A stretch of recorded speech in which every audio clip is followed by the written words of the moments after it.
নমস্কার, কেমন আছেন সবাই? আশা করি সবাই খুব ভালো আছেন। আজ শুক্রবার, আজ তো সরস্বতী পূজা, মাঘ মাসের শুক্লা পঞ্চমী তিথিতে। আজকের ওয়েদারটা কি ভালো লাগছে দেখুন, চারিদিকটা কি সুন্দর। আর এরপর তো বসন্ত চলে আসছে। আর আমার বেগুন গাছটার চেহারা দেখুন কি বড় হয়েছে, সরু সরু বেগুন, একটু মোটা না, সামান্য সামান্য মোটা, আর লম্বা হচ্ছে খুব, জানেন? এটা নাকি আবার মিয়াজাকি বেগুন। আমি দেখেছি অনেকের বাড়িতে বেগুনটা বেশ মোটা হয়, কিন্তু এটা একদমই মোটা না। আর আজ তো সরস্বতী পুজো, মা সরস্বতীর তো সব কিছু হলদে হলদে পছন্দ। যেমন আপনার বাসন্তী কালার শাড়ি, তারপর হলুদটা মাখতে হয়, কারণ শুনেছি ছোটো থেকে যে সরস্বতী পুজোর দিন হলুদ মাখতে হয়, মেখে স্নান করতে হয়, তারপর শাড়ি পরে মণ্ডপে যেতে হয়। সেই জন্য আমি তো এটা ছোটোবেলায় করে এসেছি, সেই জন্য আমার মাম্মামকে এগুলো তো শেখাতেই হবে না। দুটো মাম্মাম আছে, ওদের বাড়ি দুটো বাচ্চা আছে, ওরাও দুটো মাম্মাম, তারপর আমাদের অর্ণব আছে। আমাদের বাড়িতে টোটাল আমার ছোটো মাম্মাম আর আমার বড়ো মাম্মাম দুজন, ওদের সুস্মিতার দুটো মেয়ে আর অর্ণব, 5টা বাচ্চা। তা সবাইকে বলে দিয়েছি আমি 2-3 দিন আগে থেকে, দেখ হলুদ মাখতে। অর্ণবকে বলেছি হলুদ মাখবি, মাথার উপর দেখো সূর্যটা কি সুন্দর লাগছে, আর সকাল সকাল তো কি ভালো লাগছে সব কিছু। বাটা হয়ে গেছে, মাম্মা এখন হলুদ মাখছে, আর আমাদের অর্ণব আসবে, অর্ণবও মাখবে। তাড়াতাড়ি মেখে স্নান করে ঠাকুরের পুজোটা করে নিয়ে তারপর ওদিকটা যাবে।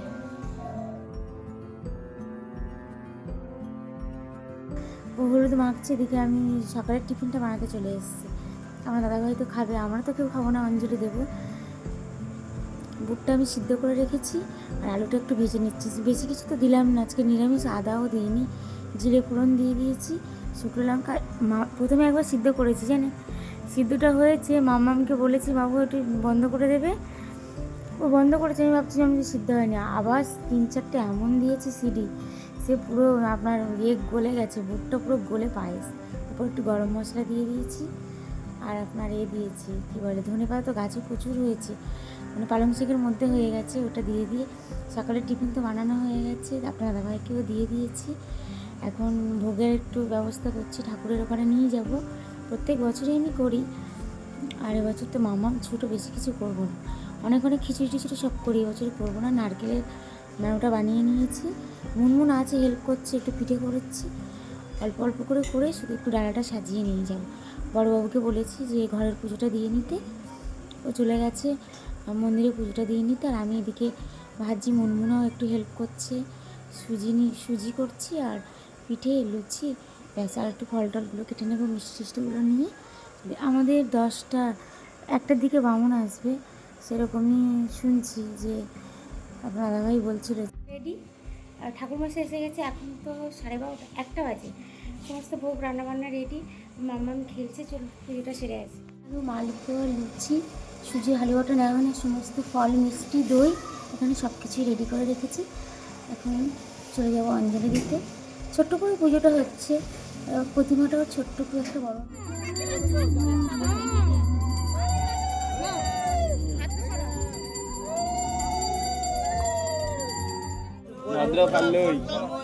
নমো নমো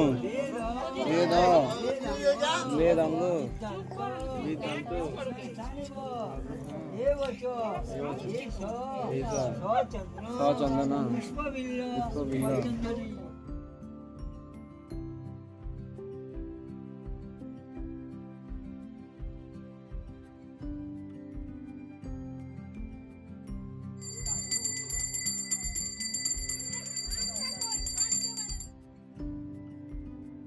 আজকে সারাদিনটা বেশ মজায় কাটলো, পুজো হয়ে গেছে, এখন বাড়ি চলে এসেছি।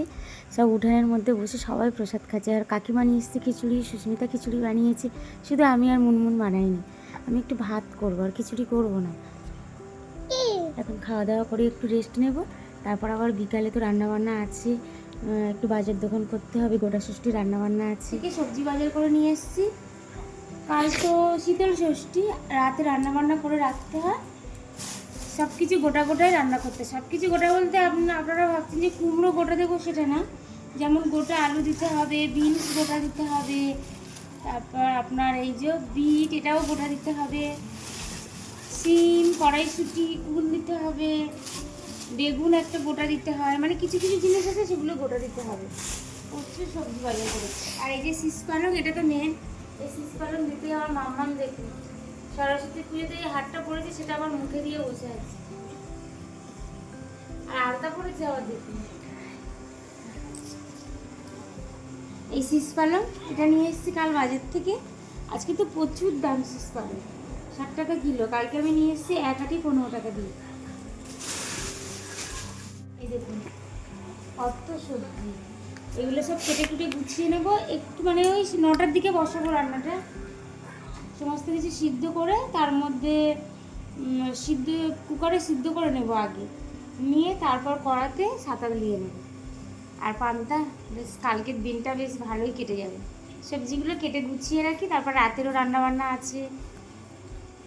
এগুলো এরকম গোটা গোটাই দেবো, কিছুটা কেটে দেবো আর কিছুটা পুরো গোটা গোটা। বাঁধাকপি লাগতো, যেন বাঁধাকপিটা পেলাম না, কাউকে একটা দিয়ে পাঠাবো বাজারে।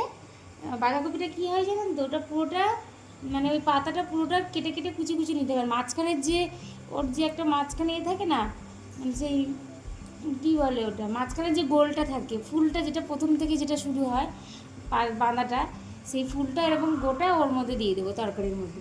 গোটা বেগুন তো দেওয়ার মতো তো পাইনি, বড় ওই জন্য একটা নিয়ে এসেছি, গাছে আছে কয়েকটা বেগুন, তার থেকে তুলে নিয়ে একটা দিয়ে দেবো গোটা।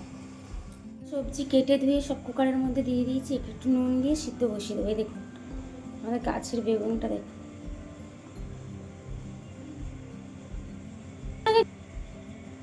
কি লম্বা সরু।